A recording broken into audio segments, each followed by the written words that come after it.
bandeko boza ebele liboso ya betando eke na bino mpona kolanda biso na poko ya lelo ezali plaisir ntango tozalaka liboso na bino na nguma nyonso mpona koinforme bino mpona kosala baanalyse oyo ezalaka malamu mpona motu ya peuple congolais mpona motu ya elenge mpo biso tolobaka traitement ya malamu oyo toki ope cadeau ya malamu traitement mpe cadeau ya malamu oyo badirigant bakopesa biso mpe traitement oyo biso toki kose nourrir nango eza formation ya malamu yango topesa tribune oyo mpona bino bilenge tozwaka toujours message baanalyse ya bai oyo baza na bwanya bai oyo baza na message mpe ya kopesa mikolo oyo bomoni nga navandima trop na IDPS navandima trop na IDPS eza ndeko moko abengaka nga na kala journaliste ya opposition yo ozalaka na bopoza lelo oyo bachange kombo babenga journaliste ya IDPS.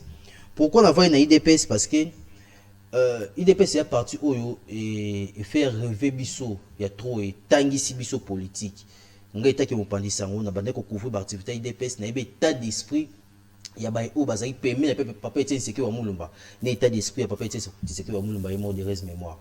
Mais le haut IDPS ndenge ezokende ezosenga vraiment biso totala pourquoi IDPS ekosa ba matinée ya unité, pourquoi IDPS ekoluka unité pendant que bazana pouvoir après matinée unité ba osana unité en nini. Le IDPS est na congrès to éviter makamoni koleka wana je sais pas na boy ko za prophète Malher mais sinon ils ont tango ya ko interpeller bato par rapport ya ça au politique ya mboka na biso ne simbi pe eteni monene ya mboka na biso.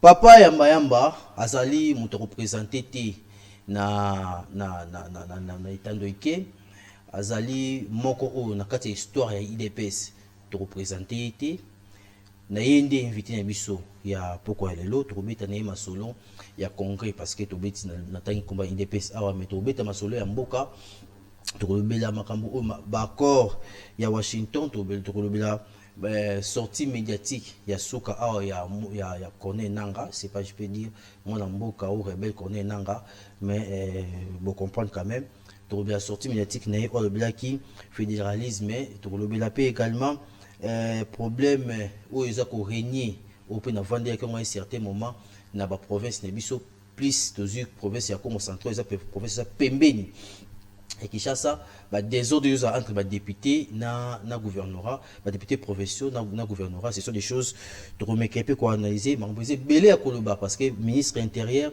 peut signer qui mémoratoire moko par rapport ya ba biloko wana on va parler to lobela pe salité à ville à Kinshasa oyo ezosala mikolo bato bele pe baza kolobela mo eza ba thématique oyo tokolobela na quelques minutes oyo toza yango na invité nanga oyo toza na liboto azali bosu na ngai et je vous rappelle aussi azali sous chercheur et puis trouveur donc chercheur et puis trouveur papa Yamba oyo topesi mbote ndeko Bendele merci ndenge bengi ngai poto solo là parce que to salima mikolo belé c'est ça to kutanité pamboli bakoko pamboli nzambe moko pour apesi biso nguya to koma félicitations na musala boza musala merci papa Yamba to traverser presque tu traversé 11 mois et année 2025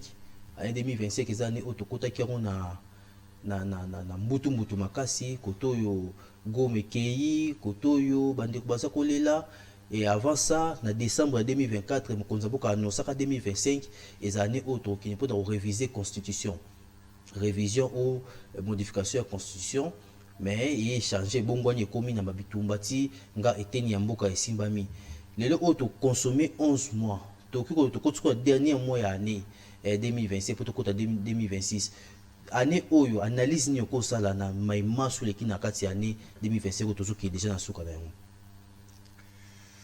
Merci ndeko Bendele na motuna wa yo analyse na ngai ezaka po koloba ke tango nyonso na mokili soki mo mbutu ezali soki moi ba crise ba conflit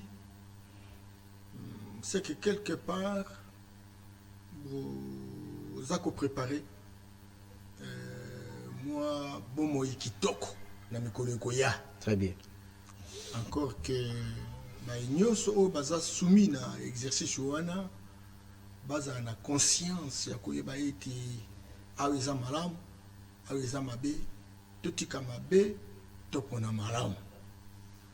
Pona ngai année 2025 eza année ya solo to connaître vraiment poko soma mingi mais na tche yango na cadre que il fallait zala pour tozwa makanisi oyo ekoki ete tozongisa mboka na place il fallait zala pour que etambola ndenge elongo bana na biso na bakoko na biso bakuta mboka oyo ya kitoko oyo bafondateur ya IDPS batiaki en jeu bomoi na bango vie na bango bozwi na bango pouvoir na bango mpo ke mboka oyo elongwa na dictature ekoma mboka oyo démocratie ezala mpe moko na moko azwa litomba na nyonso eza kosalema kata mboka. Et donc mpo na nga nakoki ya mosika te nayebi ke bakokoso nyonso epesi biso mayele oyo toyeba korebondir na année 2026. Très bien. Bakokoso epesi mayele po to rebondir na 2026 parmi bakokoso yango kasi eteni ya mboka bito epesi mayele po tobongisa mboka mpona totikela mboka oyo na génération future mboka moko ya bien po topréparer baerreur oyo esalami oyo kasi eza na eteni ya mboka oyo eza na lelo ya maboko apa ya kaka na 2026 oyo nde na 2025 oyo nde tokonaître problème wana rebelle nanga abimi kaka boye akangi eteni ya mboka na basoutien nyonso wana et puis badémarche bandi baccord afin tokesi na accord mosusu nyonso wana mayele nini oyo ube expérience nini oyo mboka ezwi na mai nyonso ekomike il faut na gestion ya bino bato boza na pouvoir bozwi bobendi leçon nini na mai maso eleki na 2025 surtout côté ya sécurité. Côté insécurité ndeko bendele pesi mwa mateya mpona koyeba ete ntango nyonso oza na biloko ya kolia mpe baninga mosusu baza na yango te kokanisa te koza tranquille. Très bien. mpo ntango bango bamonzomonake yo oza na yango bango baza na yango te baobundisa yo eta baobundisa soki oza organise te soki oza na bana oyo kaka lokoso baliaka me bayebi te ke baninga mosusu bazotala bango mpe baza kozwela bango mikano mpo babebisa bango et donc botikaka na miso ya kolela bosala eloko moko te. Moi je pense que problème oyo ya biso eza problème oyo epesi biso mwa mayele ke ata badialogue parce que déjà badialogue wana baguerre ebandi déjà na 1994 ntango génocide rwandais esalemi baiteramwe FDLR bakoti na mboka na biso nga moko na ntango wana ezalaki consultant nakendeki Goma ntango baza kokota na vivango et puis namona pasi nini nango baimboka oyo fale bayamba bato wana na bato wana nde bayaki etc. Donc pasi écosystème na biso ezalaki complètement détruit nzala ekotaki parce que bato bakomaki ebele etc. bato yango bayaka na banzungu na basani bazalaki contrôler ou bien bakotaka ndenge bazokota tofungoye bango porte bakota nde bazokota bitumba bazocontrôler te bazokota bazoya ndenge nini bamosusu mpe bazalaki na manduki parce que na basoda na population etc. Et donc certainement que basoda bayaki ezalaki FDLR baiteramo eza bacombattant Hutu et donc bamosusu bazalaki na bonile na bango Bamususu basi population na ba manzungu na bango bani tout ça effectivement nda mususu bazonga nda mususu batikala tango bitumbe bandi na 96 tina 97 oto benga afdel etc baboma ebele pe bakima pas ebele etc à travers le monde et puis bon voilà toujours qui régime il y a Kondo Laurent Kabila mingi na bato wana bayaki na ye ezalaki pe bapaya bapayi oyo basutenaki biso po libération ekota so tokobengela yango libération po tia dictature ya Mobutu Mopanzi. C'est ça. Mais il fallait qu'on négocie tango na 1998 le 2 août bitumba ibandaki parce que ndambo bayaki bazalaki d'accord na Kondo Laurent Kabila soute bazongaki bazwi bibundeli po baatake biso etc moyokaki système de Salima na ba Congo etc et donc il fallait qu'on bunda depuis 98 2003 na tango wana tozwi bakor ya Lusaka tozwi accord de Saint-City ya wana bayaki ezala RCD Goma ezala MLC ezala ba RCD KML RCDN etc tous les protagonistes na pouvoir de Kinshasa à l'époque etc basalaki un gouvernement d'union nationale tout quand il était mususu makambo esili et voilà bakobaki ensemble et après ndambu mususu batikalaki babino biso kotati ba créer ce qu'on a appelé CNDP koti susu na bitumba en 2009 tekino na 2009 wana tosali accord lisusu na 23 accord du 23 mars et alors accord wana esalaki ke tango intégration ya basonala bango ya ba rebelle mixage brassage compagnie etc retour à ba réfugiés et voilà malgré la disponibilité nous sommes salema époque bango problème makasi ça na kati ya accord wana et alors maintenant ndambu mususu batikali po asa sur rébellion mususu ole bazala na kombo ya CNDP parce que ndambu ya mingi bakotaki na ba institution de la République et donc se déguiser na kombo ya M23 alors et basali guerre de 2012-2013 avec le concours des Nations Unies na basoda na biso to bundi to gagner bango ti bakende ti na Uganda tout le temps ici bazali kuna et bien voilà en 2021 va déclencher guerre yango bayaki ko s'installer na Uganda mais ti lelo 2025 bazo entrer par rapport à Uganda par Uganda et lelo ti lelo basali makasi bazui côté Rutshuru oyebi ke Rutshuru eza na ba minéraux makasi otobengi coltan baza nobium baza na cassiterite or tina masisi et après va progresser jusqu'à ce que ba kozwa Goma va progresser sous bazui Bukavu certainement que ba vu le roi ba Beni ba Butembo na bazui yango te mboka kwa ba Uvira bazui yango te ba force loyaliste ba ali kuna etc le autre ça na débat ya ko ça la négociation etc mais le quoi na autre ko ebisa négociation bandi le lote e banda kala leçon parce que tu na nga leçon ni ba négociation o nyos autour de ça certainement toujours ça là na bato to yebi certes mais bato ba bombani et basa ko bima na poissaté Bah on est pas pour problème. ce que tu bien. Moka loka ba voisin na biso baza ko attaquer biso. Baza makokite bakoso ba mandoki o baza na yango. Baza pina makasi te. Baza makasi oyo toko kanisa yango te mais oyokaki à un moment donné tant butu mezo salema.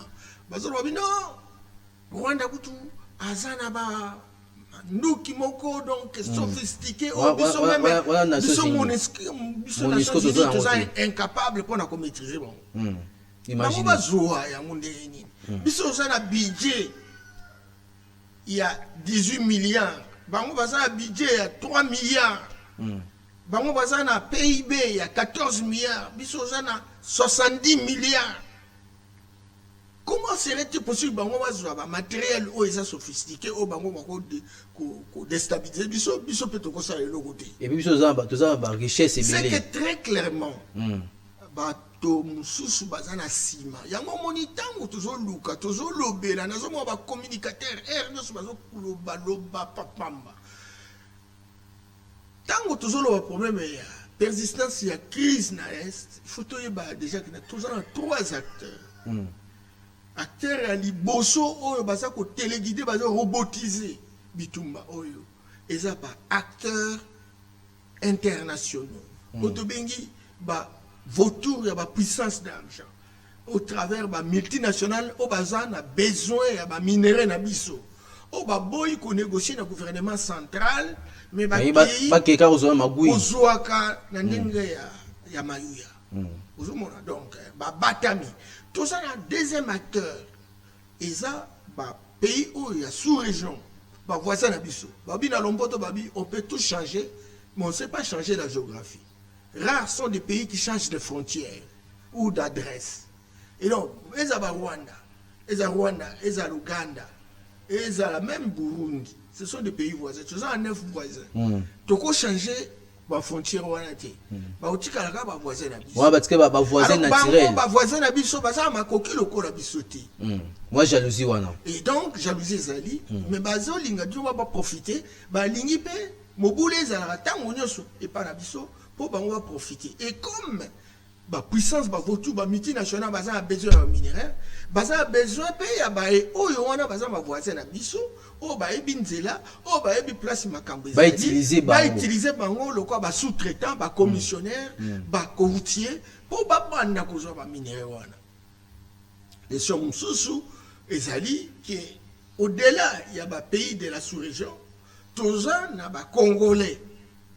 Tout ça va congolais au ba monique makamba bitumba eza business o ebele soko ko kende par exemple na bamboka wana place bat baza okufa au monde ba immeuble les obima ba ni tout ça etc. eza ba oyo baza ko profiter na bitumba wana et to yeba ete ouais eza ba congolais yango zomona même na kati il y a AFC, M23, etc. En dehors, agresseurs, tout ça, il y a des Congolais dans 4. Oh, bah, monique, business, oh, bah, crédibiliser, bah, mouvement, etc. Et donc, quand on a une solution, il faut tenir compte, il y a 3 acteurs. Très bien. Acteurs internationaux, acteurs sous-régionaux, acteurs internes.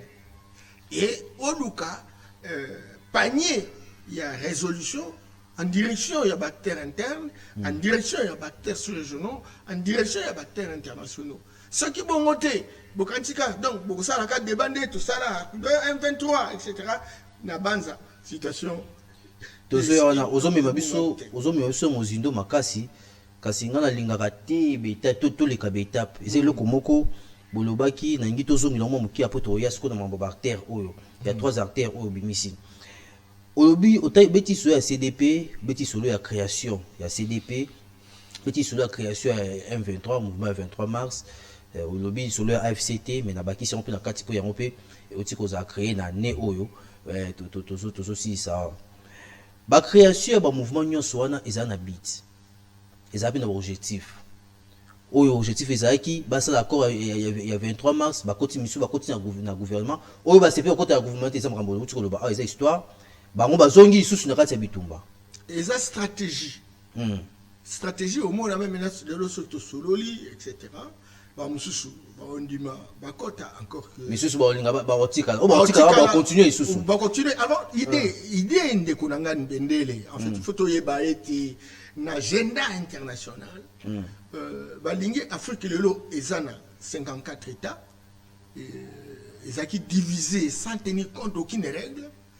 Et alors kaka baye oyo ba puissance d'argent bazana pour ça ete Afrique ba diviser en davantage. C'est comme ça que bango Congo ezana ba minerai certes mais bazana possibilité ya ba balkaniser mboka ndeko moko sénégalais to bengi Tidjane Gabio azali ancien ministre des Affaires étrangères, un garçon extrêmement intelligent. À l'objet Congo a un viseur pour la balkanisation. Et tantôt, on peut aller même à 5 États. Oh là là. Mali, 3 États. Nigeria, etc. Donc, on veut encore refaire Berlin 2 pour permettre à ce que Bango, Moko, soit boutique en Afrique. Et il y a une tendance. Oh, bango basana ngo lelo oyo et c'est que mutuna mutaibi eloko ni akozwa et ceux qui to boy ba mener biso bitumba bazo mener biso bitumba à travers ba voisins na biso mais le moment viendra où ba ko mener biso bitumba na ndinga makasi na ndinga bango po ba botola biso biteni ona basala ngo ya solo ndenge bango walo sala pour ça j'ai commis à combien organisé ceux qui biso vraiment tous organisé ceux qui biso tous na boyokani entre biso ti tu croire que non, tu as affaire na Rwanda, tu as affaire na M23, etc. Mais na sima ya Bayona, tout ça na Bayo baza plus fort que Bango, baza na agenda mususu. Et donc nécessité ya boyokani ezala.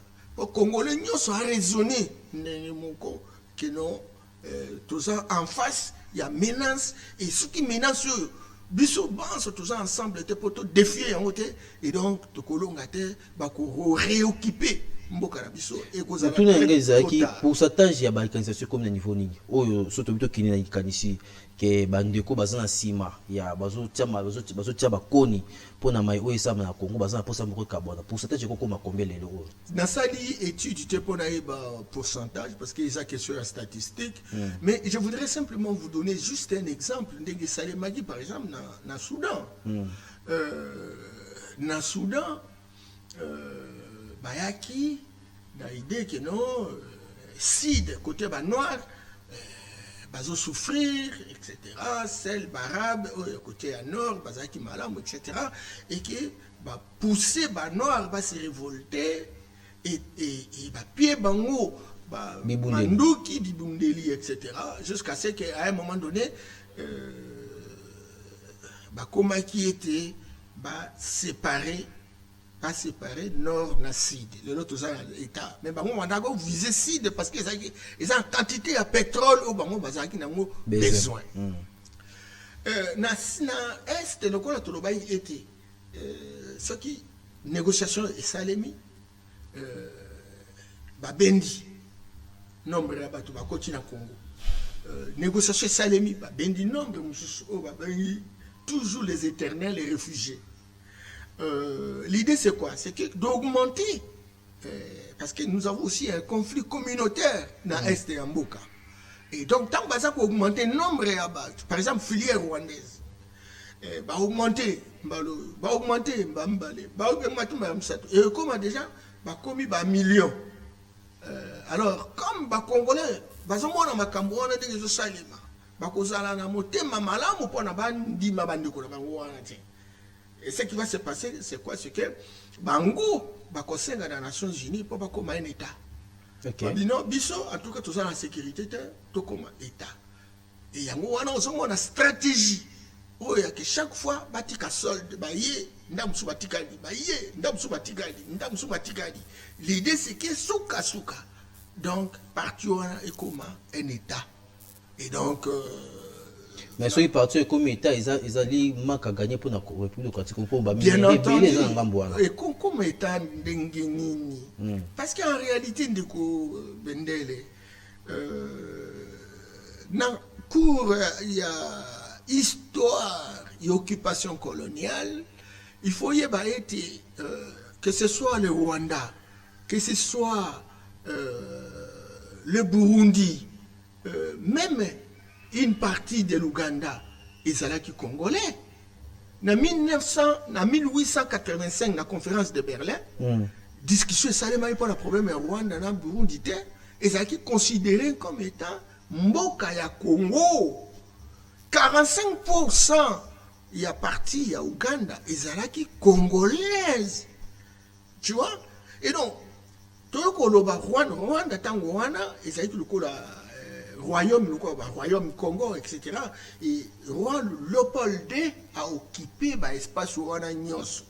Ce n'est qu'en 1910, de 1885 à 1910, donc contrôlé combien d'années? 25 ans après, que Bismarck qui chassait les Allemands, a été roi Léopold II, pour pesa ndambo mususu parti mususu ya Congo parce que yeba que Léopold II aza na souche allemande et que ba facilité y na ndekone Bismarck pour occuper espace wana parce que même là toujours congolais mais tous qui ensemble était tous qui mutu aza na royaume na ye mutu aza na empire na ye etc. Et donc tango wana le roi a eu comme on a dit non, il ne faut pas faire ça. Allemand, parti Moussous. Rwanda, ils ont qui royaume, na Burundi, ils ont qui royaume. Cédé Rwanda, na Burundi, na 1910. Donc avant ça, on va résister. Na 1900, non, bango bazali ki lokola Congo. Royaume, bazali na kati ya Congo. Et tant que bakomi wana, alors maintenant, parti où ils ont la frontière à Tchangungu, na Bukavu, Rwanda. Tchangungu, ils ont qui congolais, ils ont qui province à Congo. Et na accord où roi Salaki na Bismarck, ne ba ko céder Tchangungu na Rwanda, na frontière. Gizenyi, ils ont qui province à Congo. Na ba accord wana ba céder Gizenyi na Rwanda. Et comme ville ya Kizenyi, province ya Kizenyi, il est là pour na Rwanda. Province ya Tchangungu pour na Rwanda. Et côté ya Rutshuru, parti Moussoussou, va négocier, parti Moussoussou congolaise, parti Moussoussou rwandaise. En ce moment-là, parce qu'il faut qu'à des moments, nous puissions comprendre que tango wana, tango bazo sa ba délimitation wana, il faut tenir compte de la culture, la vie, etc. Parti Moussoussou ya Batutsi bazana Congo, parti Moussoussou ya Hutu bazana Congo, parti Moussoussou ya Tutsi bazana Rwanda, parti Moussoussou ya Hutu bazana na Rwanda. Neti pe moko na Burundi. Et donc et comment qui Demo pe na Brazza. Bien entendu. Tout à fait. Alors, tant que ça, il y a des limitations. Voilà la difficulté. Alors, entre-temps, bango moko kakandi, basali instigation pour batouana ba au Canada. Tant que Allemand baye, travailler plus na batutsi. Au basali minoritaire, 5% de la population. Hutu, basa 84%. La population, toi, le pygmée, c'est 1%. Et donc, pour mieux régner, il faut diviser. Et on prend la minorité, il y a majorité. Et voilà la situation. Mais tango, première guerre mondiale et Salemi, gagné par Allemand. Or, ce sont des Allemands, des Bazui, Rwanda, na Burundi. Alors, Bazon, Pesi, Belge, comme à gérer Bango, sous mandat des Nations Unies. Alors, Belge, Bato, Kende, qui Tinda Gikuna, et ça là qui flamand. On ne parle pas assez de ces questions-là. Mais ce sont des flamands, des Bakende na Rwanda. Alors, tant que Bakende na Rwanda, Bakuti, Batutsi, baza minoritaire et Hutu, baza majoritaire 84%. Ndenge moko ba flamand na Belgique, baza majoritaire et wallon bazaki minoritaire mais wallon de bazo konza bango bango ba moni ndenge moko na Rwanda, Burundi et que ce sont les Tutsi nde bazo konza pourtant baza minoritaire parce que ba komi ko instiguer ba komi ko tindika ba utu po ba se révolter ndenge ba c'est un binope boki ko sala boy ndenge taka biso tape biso to sala boy biso ko sala boy tout à fait et ba prêtre na bango etc. Ces choses là c'est difficile dans la littérature facile comme ça, mais je vous en parle parce que j'ai été plusieurs fois représentant à ONG belge, etc. Je connais l'histoire. Cependant, en 1959, donc, il était question que Bahutu pas se révolter. Alors, Bengani dynastie Yabatutsi. Dynastie Yabatutsi, c'est qui roi Tutsi. Et roi Wana, Bango Bakimaki, en 1959. Parce que révolution est côté, Bahutu Bazui, pouvoir, Batutsi Bakimi, et na série au Bakimaki, il y a Kagame, il avait 2 ans, il y a Ouganda, il y a Congo. Il faut ça na Bukavu comprendre dans le nord qui vous peut comprendre Makambwana Malam. Burundi, Tanzanie, etc. Et donc la filière au Bakendeki Ouganda travailler aux côtés Museveni et on est bazonga qui va créer FPR Tilelo filière rwandaise. Alors pour faire comprendre les choses, c'est que le Rwanda n'avait que 26 000 km². 26 000 km². Mais Bazan a 14 millions d'habitants. Et alors maintenant, il y a au moins 267 enfants qui naissent chaque 2 heures. Et c'est très clair qu'espace est amouqué. Espace est amouqué. Alors, il faut chercher un autre espace. Il y a un espace où on va Congo. Bien entendu. Bien entendu. Mais entre-temps, 50%, il y a Bongo, il y a Rwanda, ils ont dépendre de Congo.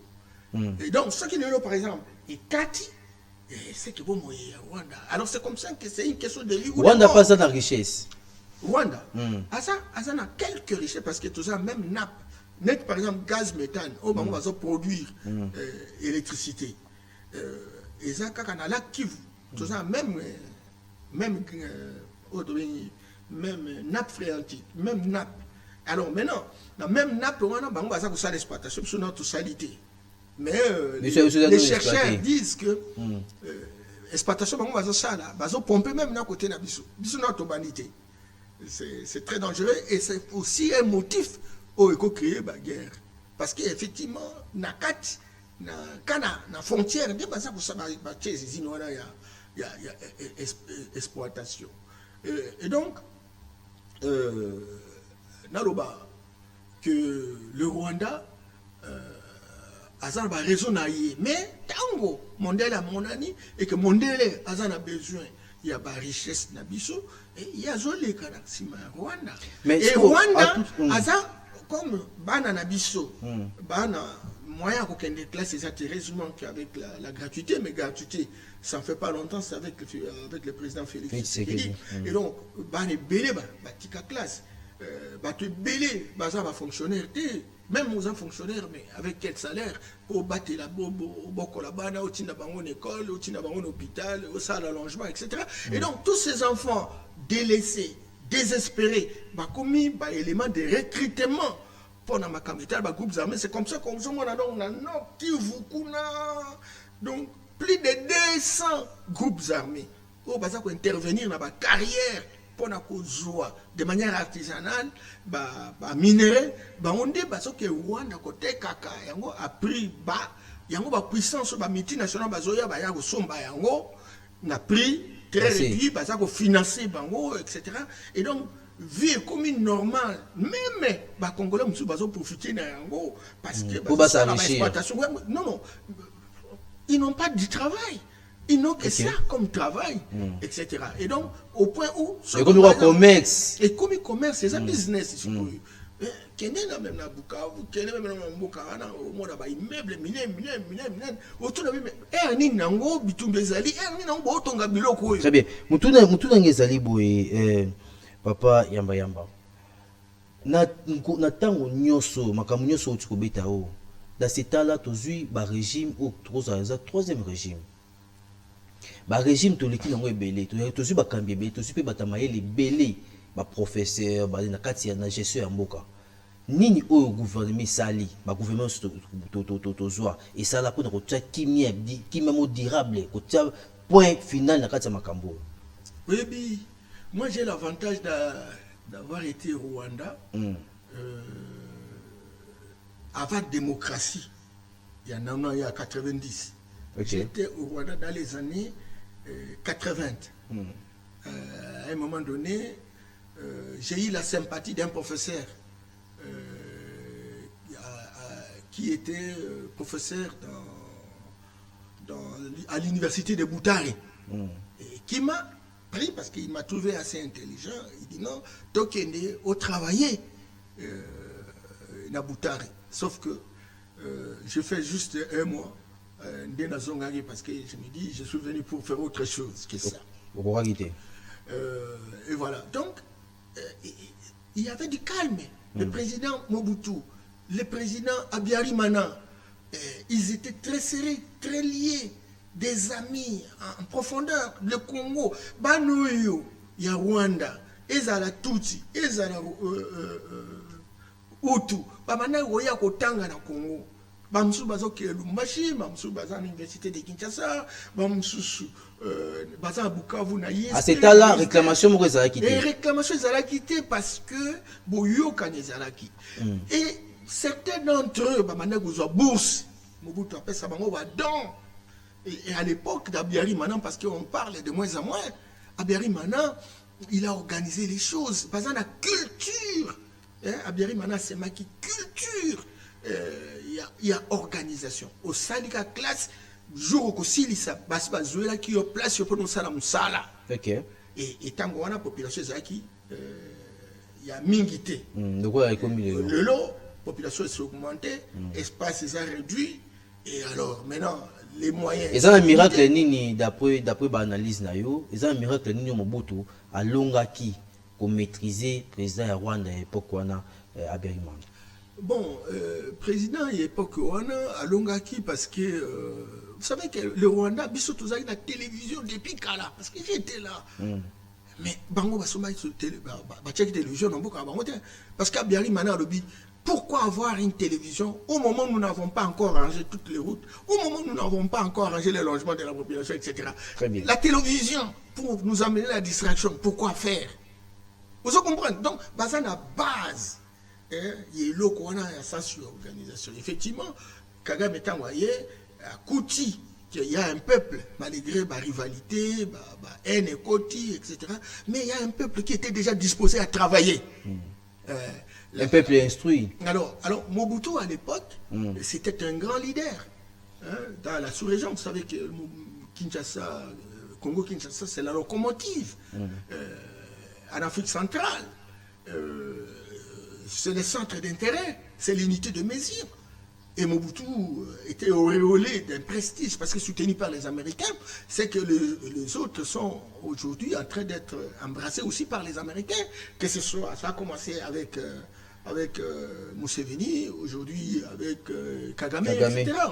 Donc, ils avaient la responsabilité de respecter, n'est-ce pas, le Congo et les Congolais. Mais comme vous savez, l'Occident joue sur le temps, l'Occident joue sur ses intérêts. Il dit, bon, pour avoir des richesses, pour avoir des minéraux, lorsqu'on traite directement avec un gouvernement légitime, on fait des discussions, on pose des conditionnalités. Et donc, c'est mieux d'avoir des richesses par le canal des groupes armés. Voilà. Et là, on ne perd pas beaucoup d'argent. Là, on ne va pas imposer beaucoup d'investissements, etc. Et c'est ça que Paul Fokam, qui est le milliardaire intellectuel camerounais, il dit que la guerre est devenue l'investissement le plus rentable. C'est-à-dire qu'avec la guerre, on peut gagner 10 fois 50 fois plus que l'investissement normal. Et il y a des gens qui prennent le raccourci pour que finalement ils fassent la guerre. Et vous savez, les Américains, ils ont fait, pour 244 ans d'indépendance, ça a eu guerre pendant 241 ans. Et ils sont puissants, politiquement puissants, économiquement puissants, militairement, etc. On les a vus en Afghanistan. Ils ont fait 20 ans. Ils ont décidé de rentrer. Mais les gens disent non, mais écoute, les Américains ont échoué en Afghanistan, il y a Taliban. Arrêtez. Ils avaient besoin d'avoir du pétrole, ils ont eu le pétrole et ils sont rentrés. Ils n'ont pas de raison de rester, etc. Et même quand on reste, on refuse de rester, mais ceux qui y arrivent au pouvoir sont robotisés, sont manipulés par eux. Donc, et ici, Ndeko Bendele, il faut comprendre que les Américains ne sont pas des nature à Kolinga, Bato, Kakaboye, Kakaboli et Bolingo, non, non. Et pas Bango Sobo Moni, paix sur confiance, c'est que yo, vous avez confiance, au salaire, bon, ça là. Pourquoi une marionnette n'a pas? Eh bien voilà. Très bien. Les autres, ceux qui n'ont pas fait ceci, une réalisation, malgré mon baiser, mais là, on va faire ceci, tu te crées un petit mouquet, c'est un robot qui est ceux qui boisent 50, ceux qui 5, je ne sais pas. Mais tout qui est bon par rapport à. C'est ça. Mais oui, Tikali. Boyokani, quand même, mais au Salema, entre Mboka na Biso, République au président Félix Tshisekedi, la diplomatie, à qui embrasser Washington, qui embrasser les États-Unis pour ne pas kimia. Nini Oyekoya pour que l'Amérique n'est pas protégée, Azaki protéger le président Biso Yakala, Nazaïr, Joseph Désiré Mobutu, il y a Azaki fort à l'époque, les pays où l'Afrique a protégé. Les pays ont peu fort, les Rwanda où ils ont menacé Biso, les Libyens en Amérique, les gens qui sont en Amérique, tous les lanines, surtout pour par rapport à conflit sur les dans l'Est, par rapport à quelques avancements pour la balkanisation du Congo, tous les lanines. Bon, agenda et balkanisation, et bandi le loté, et bandi la Kagame. C'est leur histoire. Il y a un truc mais ce que tous les lanines pour les lots, pour les lots, qu'est-ce qu'on coûte en Amérique, à tracher les les camps. Les lots, il faut reconnaître une chose à notre président, c'est que attitude n'a un comportement n'a état d'esprit ils ont dérangé laboratoire il y a la puissance d'argent n'a pas voisin n'abissou parce que ils n'arrivent pas à se retrouver devant une telle résistance parce que les Congolais est considéré comme un bon domestique de chambre, de salon, et un Congolais souriant, etc. Mais on se trouve en face de quelqu'un qui pose des problèmes tels qu'ils sont et qui croit à la souveraineté du pays.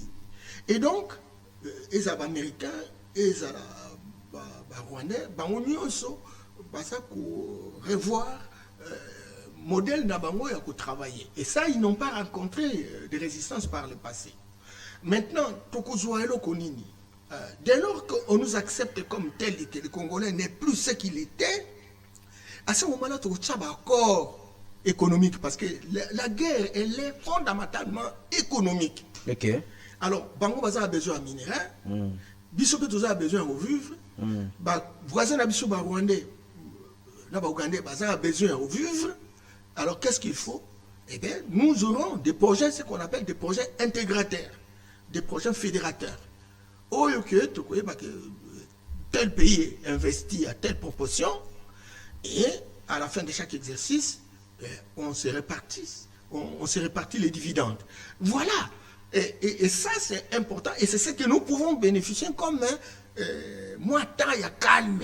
Pourquoi? Parce qu'en réalité, ces relations, lorsque nous nous mettons à se partager les dividendes, projet ou investissement au cannabis, etc., ça va cimenter les relations et ça va dégonfler les conflits et ça va dédramatiser les relations politiques. C'est très important. Est-ce que Kosimba, bateau, tout Kosinga, Baroba, ma bisu intérêt, wana, Baroma, pendant que Baron Babi, qui wana, Baron va perdre, pour que Kosinga, créer une entreprise, créer Babani, Namboura, Papo, Yabouyokani. C'est là, exemple, mon Kozamboka, c'est qu'il faut créer une entreprise, awa, ou tout ça, tout rebondissement matière, monsieur sous Brité, faut bien surtout nous l'embarras awa.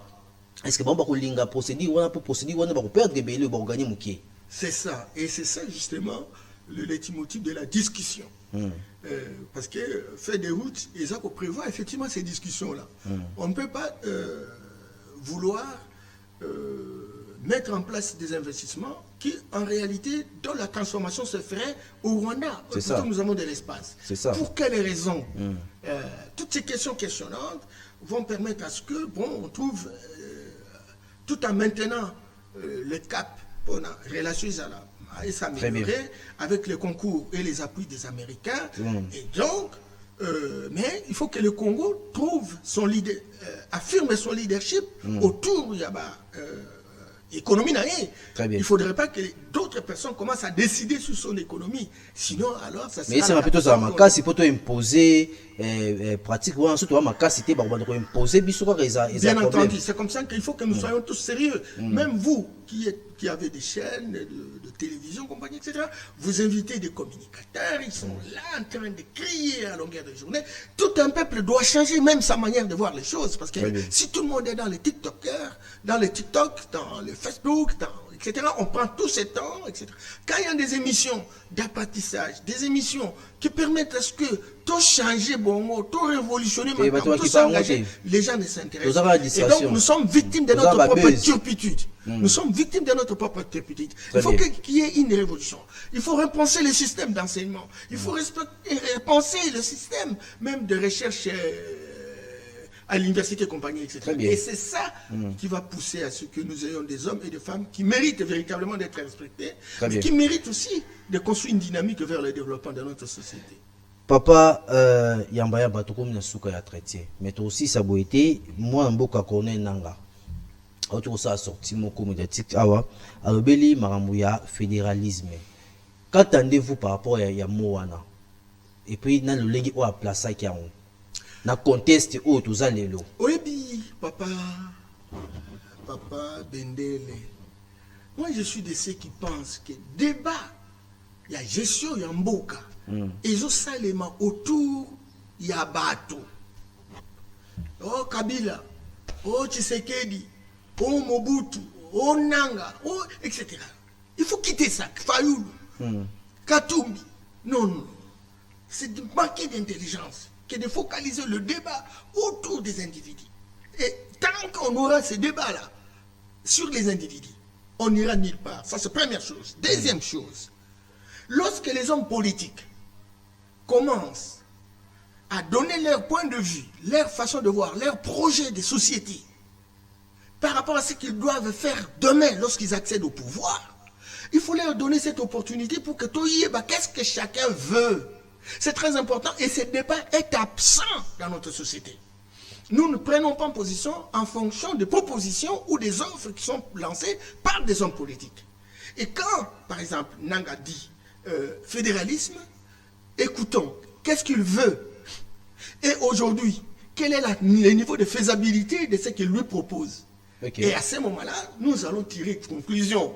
Nous n'allons pas tout de suite se repousser, mais nous devons d'abord comprendre. Alors maintenant, à la question que vous posez, fédéralisme. Fédéralisme, il y a eu une discussion, pas d'aujourd'hui, en 1960, entre les unitaristes, ceux qui pensent que le pays doit avoir un seul centre de décision, un seul centre d'impulsion, un seul centre d'initiative dans la capitale. C'est un pouvoir centralisé autour de l'unité. Parce que les gens pensaient que ceux qui, par exemple, pèsent la province, commis autonome, peut-être se balkaniser, se diviser dans le pays. Et c'est comme ça que les gens ont souhaité que, voilà, il faut que nous soyons un pays unitaire. En 1964, lors de la conférence de Louabourg, on a créé, il y a une constitution qui a reconnu le fédéralisme comme étant une forme de l'État. qui donne des niveaux d'impulsion. L'impulsion au niveau central et l'impulsion au niveau provincial. Mais ici, il y a présence de constitutions concomitantes. Il y a une constitution, une loi fondamentale, où il faut régir le pays dans son ensemble, à niveau national, mais chaque province a une constitution avec des compétences spécifiques. Bon, éducation, non, on ne va pas engager ça, non, on va engager déjà dans la province. On ne va pas dire que ça, pour construire l'école, il faut que l'école va construire dans la province. On va faire l'agriculture à partir de ça, eh bien, l'agriculture, tout ça, ça c'est l'État fédéré. Tandis que l'État national, l'État fédéral. Et donc, donner la possibilité aux provinces d'affirmer leur autonomie, d'affirmer leur capacité d'action, d'affirmer les... Mais ça, balkanisation, dans le contexte, tout ça, les lois, ils ont été qui vont dans la balkanisation, tout ça, qu'on peut seulement porter dans la balkanisation. Attention, attention. Et c'est là justement que j'aime que la réflexion se fasse. Aujourd'hui, toujours le fédéralisme. Non, on a que ça, là, au moins une dizaine de provinces, comme étude, quel est le niveau d'application de la constitution autour de l'autonomie de la province. Sincèrement, nous avons un système de régionalisme politique. Ça veut dire qu'anti-chambre et à fédéralisme. Chaque province est autonome à la personnalité juridique. À l'intérieur de chaque province, il y a des entités territoriales décentralisées. Autrement, une ville, commune, secteur ou chefferie. Baza n'a personnalité juridique. Chaque province est capable d'avoir son programme, d'avoir son budget, d'avoir ses organes, d'avoir sa capacité de mettre en route un certain nombre de choses. Cette possibilité existe. Mais aujourd'hui, les acteurs, les animateurs, il y a ma province, il y a ma ville, il y a ma secteur ou chefferie, kokina noté qui est au niveau du fédéralisme. Très bien. Parce que le fédéralisme est tindi kandiani. Pour nous à la bourgmestre, il faut à la moine à province telle. Et pour nous à la boye, il faut à biso tous un système pour construire un état unité, un état national. Au cause à la place, au cause à la place où fout à taxe. Et donc, si comme à niveau nous n'avons pas l'arge culturel pour assumer le fédéralisme. Mais le fédéralisme doit être la finalité de finalité. Pourquoi? Parce que le gouvernement central a toujours eu le réflexe de pouvoir profiter des richesses des provinces, pour enrichir la bourgeoisie politique. Okay. Tandis qu'avec le fédéralisme, province na province on est capable ya recelle la mosonaï ou produire. Oh, la minute toujours koloba. Ce qui te le fédéralisme, les chefs lieux de province va se transformer le corps à Kisasa. C'est-à-dire parce que au niveau local, bazana maturité on a pour travailler des tests. Et sujet au sur tout fond là on m'a casse pour question sur ma casse par rapport à ça, mais bazo bete beaucoup. Alors, monsieur Depes par exemple, monsieur Depes te prône qui fédéralisme. Mais le fédéralisme n'est pas mathématique, pas mécanique. Il faut une approche progressive, évolutive et graduelle. Et le lot, c'est un anti-chambre fédéralisme. Ce qui tous mes sani na modèle on a gestion, il y a autonomie on a. Les organes fonctionnent sans beaucoup de difficultés entre l'Assemblée provinciale et le gouverneur de province. Je pense que Toko comme un fédéralisme nassima. Très bien. Merci beaucoup. Toko na souka a traité. Dommage de netto la pays ba province, ko la problème aux autres la province. Entre les députés, les gouverneurs, mais les visions sont surtout débordés. Mais tout comme nous avons en résumé, ni au bas de quoi ni sur quoi retenir pour ce non, Mboka Nyoso, ils ont un problème, surtout sur la richesse. Bate belé bako kabino zuwa bate belé bako bundi sabino etc. Situation toza ngolelo et cette situation moko normale. Certainement que bituma weza makasi parce qu'ils ont à trois niveaux, niveau international, sous-régional, na interne. Et donc les kambweza makasi Et pour y arriver, tous a besoin il y a boyokani entre les acteurs politiques parce que babi, si les acteurs politiques ne s'entendent pas, il y a recrudescence de la violence. Et donc il faut que les acteurs s'entendent autour d'un consensus pour qu'ensemble, comme un seul homme, nous puissions véritablement relever le défi. Il y a bataille. Deuxième chose, fédéralisme, ils qui toquent, mais les lotés. Parce que tu comme un âge où tu peux supporter le fédéralisme, sinon tu peux panzana. Très bien. Chaque province comme un âge et maturité on a été tout à fait. Très bien. Merci beaucoup papa Yamba Yamba nandengo accepté ko partager biso pensée na pourquoi lelo. Et puis merci na Eli Wazaki na ngamba réalisation na permission ko permettre mbasima to kutozunga awa to vendre la kaka fédéralisme oyo mais nande ko mususu peso ko kozala pe dans makalisi to partager à 3 personnes plateau. Débat on a tes débatté analyse toi analyser par rapport au fédéralisme parce que moi aussi j'aime pas des débats. Ça va. Très bien. Mais nalingi makamba bosototé etc. Vraiment. Va créer ma habitude moko, il y a un manque de respect pour les gens. Naba baise. TikTok c'est un problème. Vraiment. Tout ce qui est à apprendre lelo, merci na bande de connaissance pour Andibiso. Donc, on a même plaisir. L'avenir se prépare, jeunesse.